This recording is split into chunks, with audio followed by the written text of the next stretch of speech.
2026 golden globe പുരസ്കാരങ്ങളിൽ മികച്ച drama ചിത്രമായി തിരഞ്ഞെടുക്കപ്പെട്ടത് ഹാംനെറ്റ്. മാഗി ഫൊറലിന്റെ പ്രശസ്തമായ നോവലിനെ ആസ്പദമാക്കിയാണ് ഈ ചിത്രം ഒരുക്കിയത്.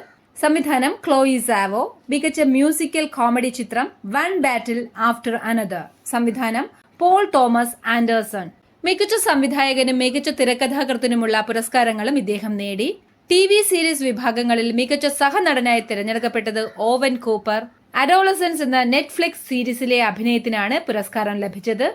ഈ വിഭാഗത്തിൽ പുരസ്കാരം നേടുന്ന ഏറ്റവും പ്രായം കുറഞ്ഞ വ്യക്തിയാണ് oven Cooper.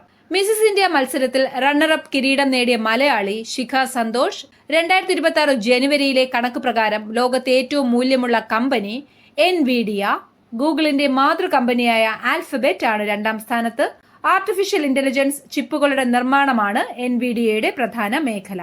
Atomic energy regulatory ബോർഡിന്റെ ചെയർമാനായി നിയമിതനായ മലയാളി AK Balasubramanian. Atomic energy regulatory ബോർഡിന്റെ ആസ്ഥാനം മുംബൈയാണ്.